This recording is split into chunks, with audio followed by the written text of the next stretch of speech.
Aunque las temperaturas, sobre todo las mínimas, se han suavizado en las últimas horas en toda la península, las alertas por frío intenso y nevadas siguen activadas en al menos 33 provincias. La peor situación se la está llevando la mitad norte del país. La Agencia Estatal de Meteorología mantiene avisos de condiciones adversas en Cantabria, Huesca, Zaragoza, parte de Cataluña, Euskadi y Castilla-León. La cota de nieve se ha llegado a situar entre los 500 y los 1100 metros en la mitad oeste de la península y entre los 0 y los 600 metros en el este y en Baleares. Numerosos tramos y puertos de montaña, sobre todo en la red secundaria, están presentando dificultades para la circulación a causa de las nevadas. Se hace necesario el uso de cadenas en muchos de ellos y se ha prohibido la circulación de camiones en otros para facilitar las labores de limpieza y reducir el riesgo de retenciones.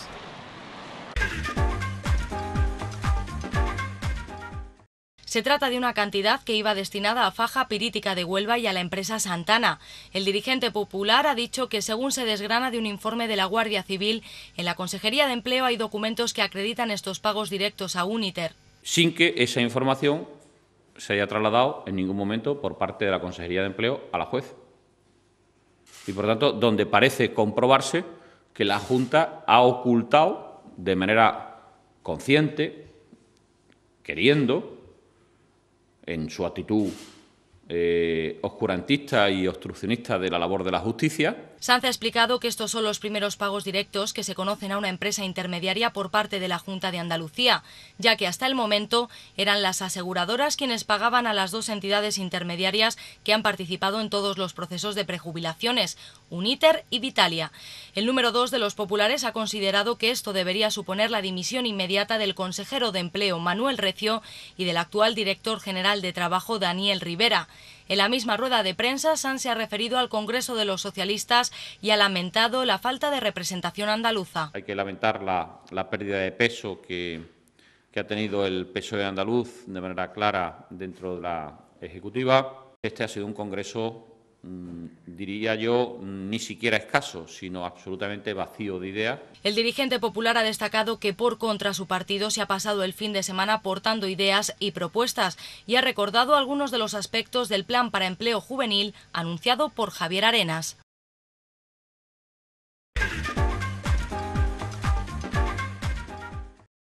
El 29 de febrero las movilizaciones sindicales se extenderán por toda la Unión en vísperas de la Cumbre Europea que se celebra el 1 y el 2 de marzo. Se trata de una jornada de acción europea para recalcar el rechazo a las medidas de austeridad puestas en marcha. En Andalucía, Comisiones Obreras y UGT han optado por cambiar de estrategia y convertir esta convocatoria en un movimiento social, mientras que el nuevo Ejecutivo no se siente a negociar con los sindicatos los cambios en las relaciones laborales y sociales. Manuel Pastrana, de UGT, critica que se está tapando el acuerdo alcanzado entre empresarios y sindicatos. Lo que sin duda es un acuerdo histórico por el contenido que tiene entre empresarios y sindicatos en este país y que desde ambas partes consideramos que puede ser una magnífica herramienta para abordar tanto las dificultades de las empresas como las del empleo, no se está teniendo en cuenta en absoluto. Francisco Carbonero, de Comisiones Obreras, denuncia que el discurso del gobierno del PP se centra en tres palabras: cambio, reformas y austeridad, y que esto, asegura, solo ha empeorado las cosas. Hemos convocado para el 29 de febrero manifestaciones en las 8 provincias con el eslogan de basta ya, existen alternativas por el empleo y la justicia social. Ya en clave andaluza, los sindicatos critican las condiciones de las empresas regionales que apenas pueden hacer competencia en un mundo globalizado. Con el tipo de empresa que tenemos en Andalucía no vamos a ningún sitio en una economía absolutamente globalizada e interconectada. Nuestras empresas son un patinete. Cuando el mundo circula en hardware y en autopistas. En cuanto a las elecciones autonómicas del 25 de marzo, han adelantado que presentarán propuestas de creación de empleo a los partidos políticos.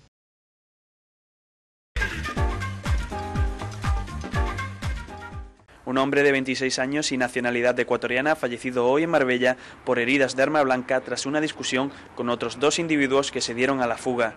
El fallecido ha sido hallado en la carretera nacional 340, a la altura del cambio de sentido de Cabo Pino, tras el aviso dado a la 1:20 de la madrugada por el empleado de un establecimiento de hostelería que alertaba de que un hombre había resultado herido y estaba sangrando. Según la policía, al parecer, la víctima y otros 2 hombres iniciaron una discusión en un establecimiento que luego continuaron en la calle. La policía investiga las circunstancias en las que se ha producido el suceso y trata de localizar e identificar a los 2 varones supuestamente implicados en el homicidio y que han huido.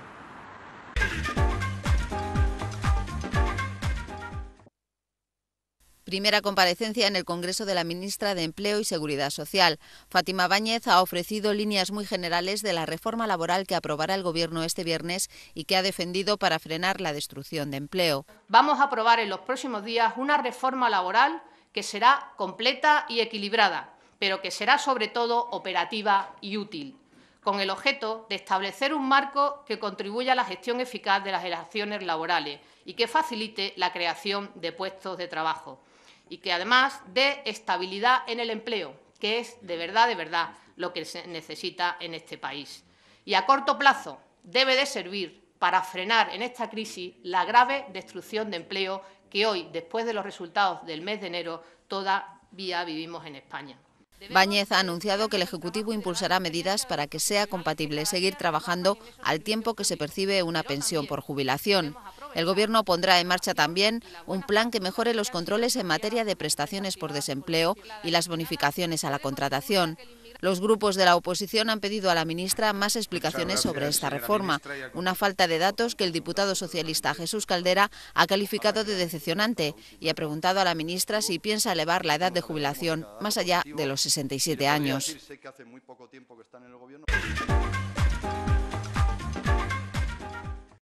Facua Andalucía alerta de que muchos de los fraudes masivos que se producen en la región no se conocerían si no fuera por la denuncia que hacen las organizaciones sindicales. El Gobierno andaluz se niega a revelarnos a Facua Andalucía qué hace con nuestras denuncias contra fraudes masivos. No nos quiere contar si hace lo que tiene que hacer, que es controlar el mercado, actuar frente a un fraude, y ni mucho menos nos explica si ha aplicado una sanción y de qué cuantía y si ésta se ha pagado. Por ello, entre estas 50 propuestas se encuentra la de publicar la relación de empresas que han sido sancionadas y con qué importe. La Asociación de Consumidores reclama un mayor control del mercado y más transparencia en las inspecciones. Asegura que en tiempos de crisis los fraudes se han extendido, que estos suelen ser millonarios y que las sanciones son bastante inferiores que la estafa. Rubén Sánchez destaca que desde hace años la protección al consumidor ha dejado de ser una prioridad. Ha habido un déficit importante que ahora tiene que subsanarse, sobre todo en estos tiempos de crisis. En los últimos días hemos firmado un pacto por la garantía de la protección de los consumidores en Andalucía, en presencia del presidente de la Junta, y queremos que el futuro Gobierno entienda que ese pacto son los elementos mínimos que hay que llevar a cabo para garantizar la efectiva protección del consumidor en Andalucía. Las propuestas que Facua ha enviado a los candidatos que se presentan a las elecciones se refieren a vivienda y a la dación en pago y a la calidad de los servicios públicos. Además, piden a todas las formaciones que digan cuál es su modelo sanitario y educativo.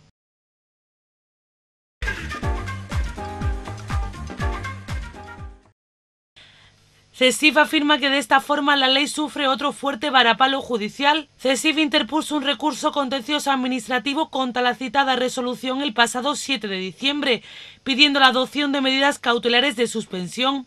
La central sindical ha informado de que el auto indica que hay que reconocer que si no se adopta la medida cautelar de consolidarse la integración regulada en el protocolo impugnado, sería prácticamente imposible retrotraer la situación en la que se verían afectados los trabajadores y afectará evidentemente a la estabilidad y a la carrera profesional de los empleados públicos.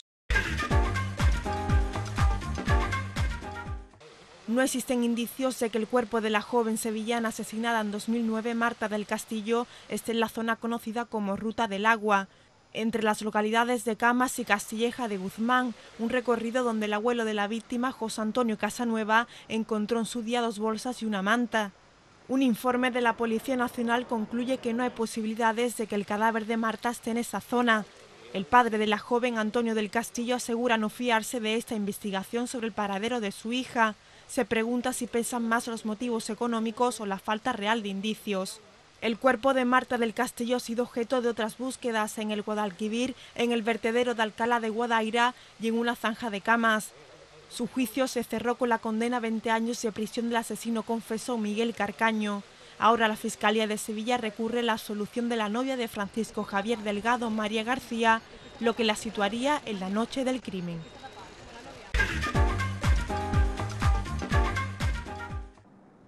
Una niña de 7 años ha muerto por las quemaduras causadas por el incendio que se ha producido esta madrugada en este piso de Cornellà de Llobregat, en Barcelona. La menor tenía 4 hermanos, 2 de ellos y su padre han resultado heridos, también con quemaduras, y han sido trasladados al hospital del Vall d'Hebron. La familia de origen marroquí vivía en esta casa de la calle Abet.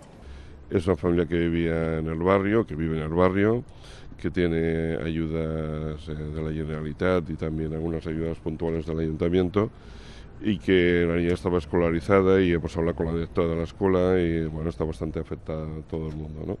El fuego comenzó sobre las 5 de la madrugada. Se cree que por un cortocircuito los vecinos intentaron salvar a todos los niños.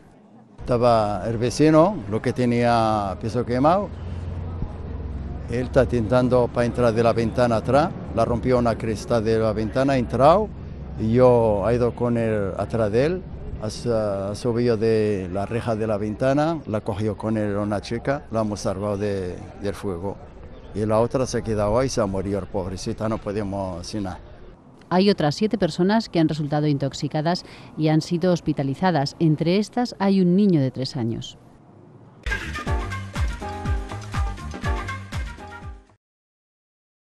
En otro punto del informe, los agentes hacen referencia al actual director general de Trabajo, Daniel Alberto Rivera, y al propio Juan Márquez.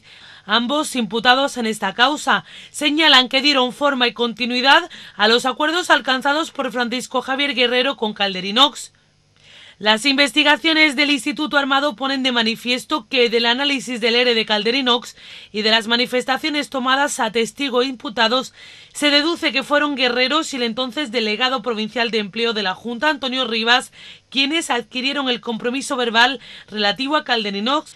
Los investigadores de la UCO se centran especialmente en la resolución de la concesión de la ayuda sociolaboral firmada en diciembre de 2009 por Juan Márquez, una ayuda que asciende a casi 900.000 euros y que se efectúa mediante 2 pagos, uno en enero de 2010 por importe de 200.000 euros y otro en noviembre por importe de casi 250.000 euros.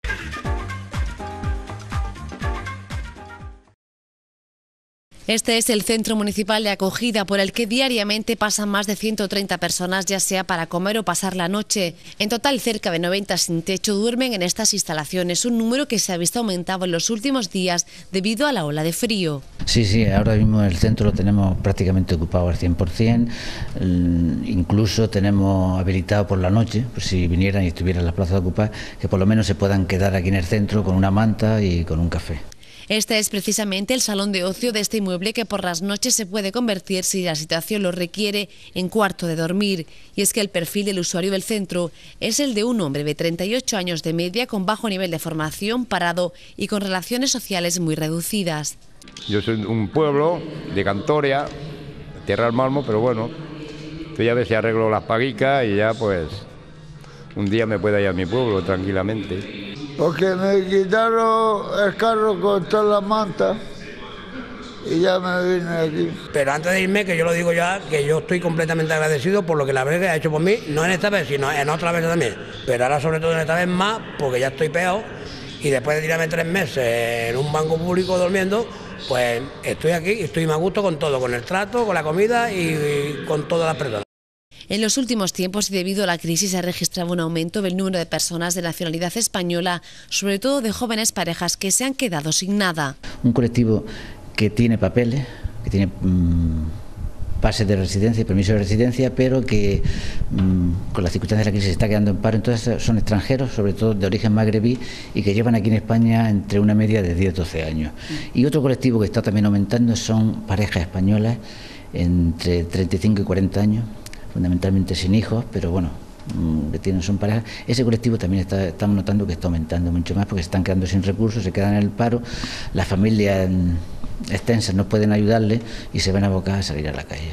El centro dispone de lavandería propia de la que se encarga Sebas, una empleada a media jornada gracias a un programa de inserción del ayuntamiento. También cuenta con un espacio para los talleres, donde se ofrece a los usuarios una zona para poner en práctica sus habilidades. Esto digamos que vienen los que son autorizados por la trabajadora social y se tiran aquí pues desde que yo llego por la mañana hasta la hora del mediodía que se van a comer. Pues hacen actividades, pues mira, ahora estamos haciendo caretas para el carnaval, hacen también restauración de muebles. Por el comedor pasan diariamente unos 130 comensales, una cifra que ha aumentado en los últimos tiempos debido a la crisis, que ha afectado a familias enteras que por diferentes motivos no cuentan con recursos ni para comer.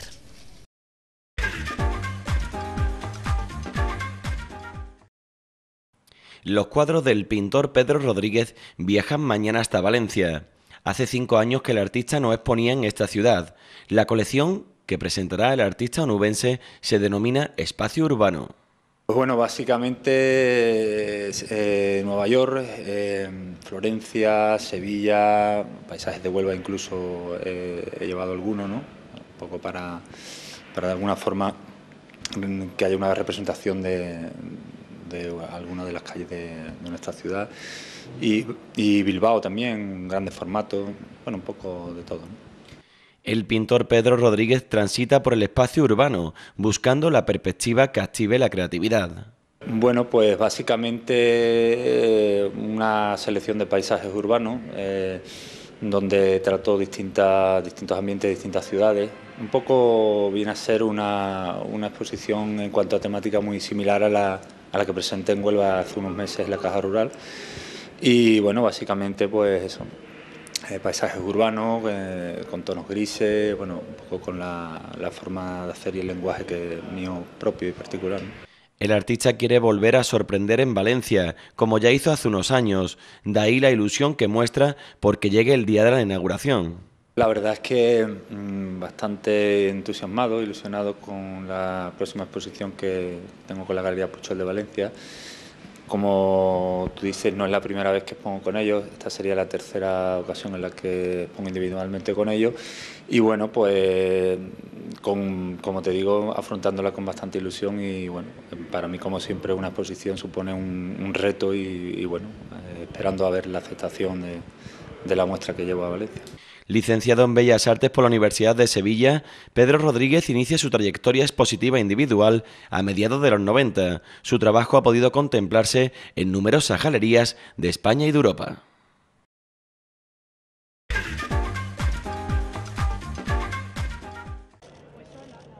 En medio de una encrucijada histórica sin precedentes, tras más de 3 años de crisis económica, el secretario general en Andalucía, José Antonio Griñán, ha presentado el programa electoral que dará luz verde si gana el próximo 25 de marzo. Con motivo de las elecciones autonómicas, Griñán anuncia que las listas serán consensuadas y de integración. Quiero un Parlamento fuerte para la próxima legislatura y eso se verá en las listas, no le quepa la menor duda. Asegura que pensar en la alzada es equivocarse, un programa con propuestas realistas que se incluye, según Griñán, en la Agenda Andaluza para el Empleo. Porque es imposible estar en desacuerdo con el vacío o con la nada. Queremos un programa comprometido y participativo. Una economía sólida, competitiva y productiva. Es el principio con el que se inspira este documento, un programa participativo que se articula en 5 ejes para transformar el futuro de Andalucía. Recuperar el empleo a través de una economía renovada y sostenible. En segundo lugar, educación como la oportunidad de mañana. En tercer lugar, buen gobierno, mejor democracia. En cuarto lugar, el valor de lo público, garantías de igualdad y seguridad. Y en quinto lugar, unas finanzas fuertes para reactivar la economía y sostener el estado de bienestar. A partir de hoy se podrá ver en la página web de la Junta. Se pretende que los ciudadanos tomen partida en las decisiones del futuro gobierno andaluz.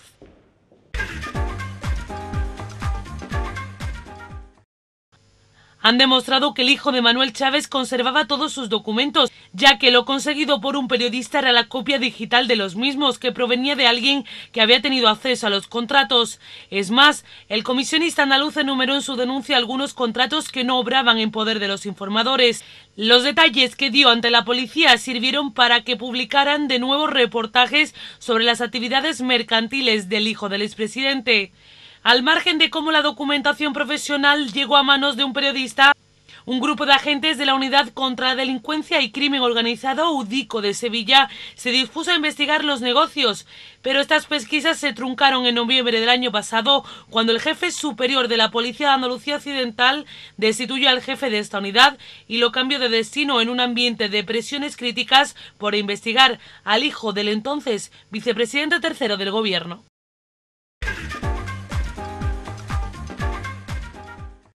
La Policía Nacional ha activado una nueva búsqueda de los 2 niños de 2 y 6 años desaparecidos el pasado 8 de octubre de 2011 en Córdoba, y las pesquisas se centran ahora en el entorno del polígono industrial de Las Quemadas de la capital cordobesa. Fuentes cercanas a la investigación han informado a EFE de que hasta el lugar se han desplazado agentes de la unidad del subsuelo procedentes de Sevilla y que la búsqueda se centra en pozos y alcantarillas del entorno del polígono, que ya fueron registrados hace varias semanas, aunque en aquella ocasión el rastreo no pudo ser exhaustivo debido a la lluvia. Los agentes rastrean una zona ubicada a varios metros de la finca de Las Quemadillas, propiedad de los abuelos paternos de los niños, que centró las pesquisas desde el primer día de la desaparición de los menores. En el lugar operan entre 6 y 8 agentes de la unidad de subsuelo y están apoyados por técnicos de la empresa municipal de aguas cordobesa, que tratan de sacar agua de un pozo para mejor rastreo del mismo.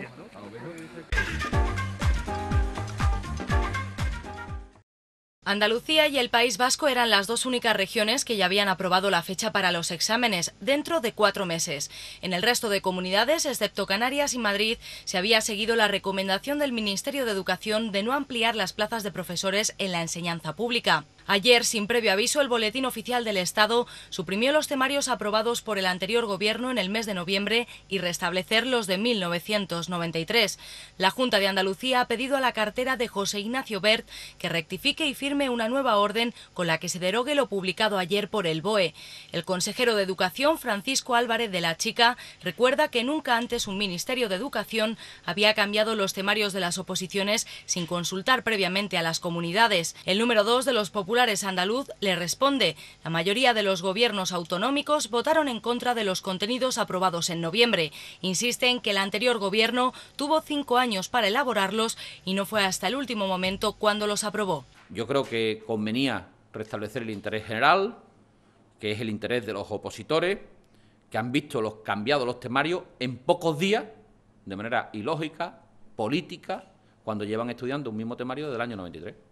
Pues yo creo que es una farsa, la confrontación que está buscando el gobierno es una farsa política, electoral, que desde el punto de vista de los intereses de los opositores, pues evidentemente lo que se ha hecho es restablecer, volver al temario de siempre.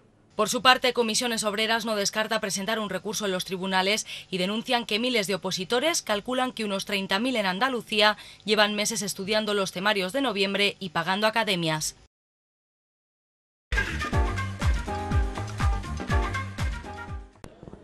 Seis pinturas rupestres de la cueva de Nerja, que representan a focas, podrían tener una antigüedad de al menos 42.000 años, lo que las situaría como la primera obra de arte de la humanidad, que además no habría sido realizada por Sapiens, sino por neandertales, según varios expertos. Para el conservador de la cueva, Antonio Garrido, era fundamental intentar datar los restos orgánicos existentes junto a las pinturas, y de coincidir las fechas podríamos estar ante la representación artística más antigua del mundo. Estaríamos hablando de unas pinturas que se remontan al Paleolítico Medio, al Musteriense, y eso evidentemente plantearía muchísimas interrogantes. Una, que en el Paleolítico Medio no hay detectar ninguna pintura. Dos, que esas pinturas responderían a un Homo neanderthalensis, no a un Homo sapiens. A raíz del análisis de los sedimentos de la cueva se mandaron a datar a Miami restos de carbones aparecidos a 10 centímetros de las pinturas, unas pruebas que han arrojado una antigüedad de 43.500 años. Sin embargo, actualmente esta operación se encuentra paralizada por la falta de recursos económicos y la ausencia de un gerente al cargo de la Fundación Cueva de Nerja. Los últimos descubrimientos en nuestro territorio van en la línea de un neandertal que se decoraba el cuerpo con pintura y tenía un sentido estético, y ello supone una revolución científica porque hasta ahora se había transmitido una imagen de ellos casi de monos.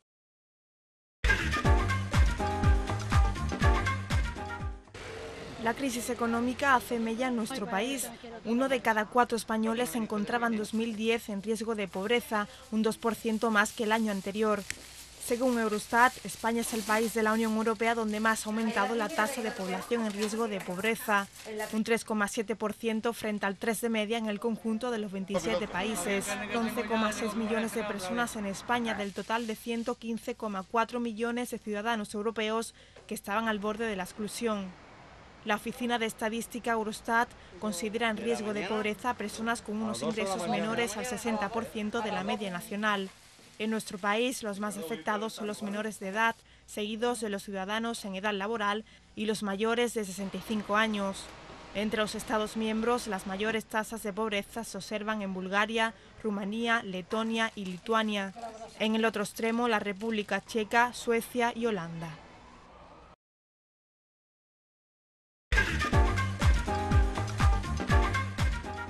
Desde el primer escándalo de los ERES, la Junta de Andalucía siempre ha sostenido que fue cuestión de 4 golfos. A día de hoy hay más de 50 imputados, entre ellos 6 altos cargos en el gobierno andaluz. Ahora la Junta da un giro en cuanto a su política llevado a cabo en la trama. El Ejecutivo de Griñán considera nulas todas las ayudas directas a empresas concedidas entre los años 2000 y 2010 con el Fondo para Compañías en Crisis dotados de casi 650 millones. La Junta inicia el procedimiento para reclamar a empresarios beneficiarios que devuelvan parte de los 65 millones entregados de manera discrecional y sin control a posteriori de subvenciones directas. La decisión significa un vuelco a las tesis del Ejecutivo que defendió la legalidad de las ayudas. Envió una carta a los empresarios la pasada semana que informaba del procedimiento de revisión de oficio de las subvenciones y les da un plazo de 10 días para que aleguen y presenten los documentos que estimen pertinentes. Fuentes de la Junta matizan que dicho artículo sobre nulidad es la única forma que hay para fundamentar la apertura de una revisión del proceso de subvenciones de ayudas. De este modo, la Junta reclama el dinero entregado a los empresarios, a algunos de ellos legalmente y a otros beneficiados por una trama vinculada a la Consejería de Empleo. Tanto para la magistrada que instruye el caso como para la Guardia Civil consideran ayudas directas algunos seres de subvenciones a empresas con beneficios.